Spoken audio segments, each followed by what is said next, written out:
word Chamorro given to us by the Spanish. What does it mean in Spanish? Yeah, you know, it's always made me laugh when I hear people who I'm not taking the time to actually research their history, sit down and try to argue and determine with each other, how do you spell Chamorro, with an O or a U? Okay, the Chamorro is a name that was given us by the Spaniards. Okay, first you have to understand that there were two types of Spaniards that were here during the Spanish occupation. The majority of them were Hispanic. They were actually from Mexico. They were not the Castilian Spaniards from Spain. Only the senior officers and the viceroy were Castilian Spaniards. All of the lower ranking officers and all of the enlisted men, which comprised the bulk of the Spaniards, were actually Hispanic. They were from Mexico. In Castilian Spanish, Chamorro means the hind leg of a cow. In Hidalgo or Latin American Spanish, Chamorro means illegal or criminal. The Spaniards fought a 25-year-long war against our ancestors, wherein they lost more Spanish soldiers than they did fighting all of the Indian tribes in the American continents combined. For 25 years, although Spain was the superpower of the world at that time, this was the most dangerous place in the world to Spain. In order to defeat our ancestors, they used weapons of mass destruction. They brought over live smallpox virus and live influenza virus and spread them throughout all of the villages, killing off 90% of the native population. Once the smallpox and influenza had run its course, they then went through and killed every male in every village. The only ancestors we had left living were the females. Since they didn't have anybody to do the manual labor, they imported Filipinos from a prison colony in the Ilocanos. They brought them over here as skilled laborers. Those were the first Chamorros, the criminals. When they imported them here, then everybody who was of native color became a Chamorro.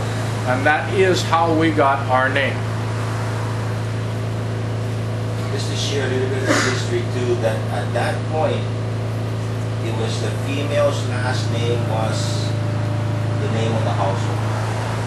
The lady's last name is what was passed on to generations. We were a matrilineal society, yes. Okay? We were a matrilineal society, which is why we have our family names, which is actually supposed to come from our mothers or our grandmothers, and then we have our last name, which comes from our father.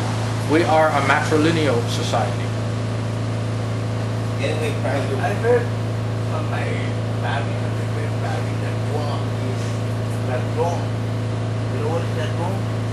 Isla de Ladrones. In Spanish, that is the island of thieves. That's right. Well, you know when Magellan first came and landed down in 1521, yeah.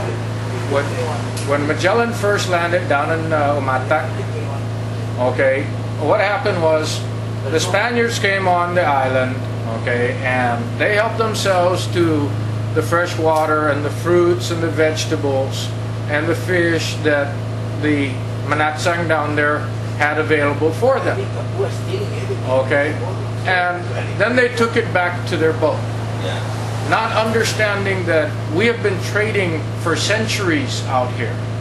The Chinese have been visiting us since the 10th century, and we've been trading with them. And we've been trading with the Micronesians. And the way we trade out here is, you come and you take what you want, and then we go on your vessel and we take what we want. Well, when our people went onto the Spanish galleon to take what they want, which was all the metal, the Spaniards started shooting them and called them thieves and named this Isla de Ladrones, the island of thieves.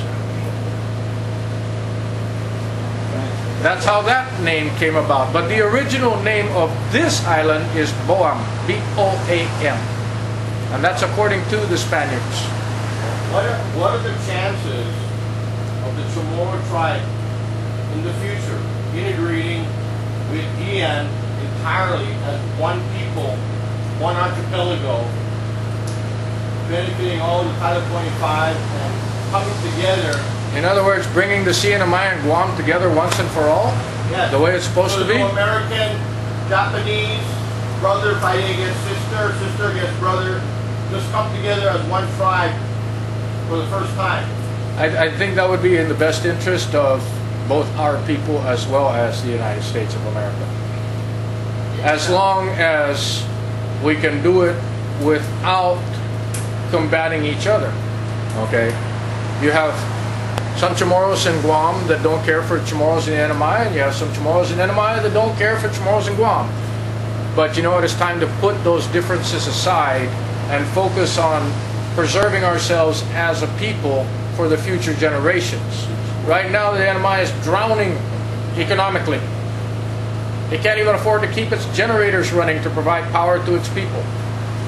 Okay? The wrong decisions have been made in the past. It's time to start making the right decisions so that the people will be protected. Didn't the CNMI try doing that a while back ago, but on the legislature didn't want to? That was the exact opposite. I thought It was the exact opposite. wanted to come together, but Saipan didn't want to. Department of Interior in the 70s wanted to combine NMI and Guam, and NMI refused. We don't I thought want we either. didn't want to be Hmm? part of them. No, it was the NMI that refused. They wanted to combine, before NMI got the Commonwealth status, they wanted to combine the efforts of NMI and Guam into one. NMI refused. Yeah, again, Frank, maybe not that's my understanding again is we don't. I think more the local people refuse to integrate with CNMI because of history in World War II about being collaborators with the enemy. Well, first of all, you have to understand that prior to World War II, Saipan They were, was a Japanese colony. yes, and they were translating. Okay, it was not an American colony. Yes. Guam was an American colony. Saipan was a Japanese colony prior to the war. Yes, but our local people now realizing that they accused the enemy that they were the one that collaborated with the Japanese and has killed Well, the local people. there's a lot of different stories, okay? Yeah. Let me tell you my personal story relayed to me by my grandparents. During the war, my grandmother was pregnant. She was having a breech birth.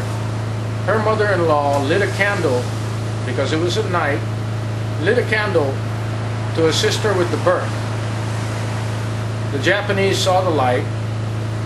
They came to the little shack that they had been placed in up in Menengun in the concentration camp, and they were going to behead everybody. My grandfather, my grandmother, my grandfather's mother, my mother, who was a small girl at that time, and her two brothers. They were going to behead everybody, but the interpreter from Saipan begged the Japanese officer to spare them, and they were spared.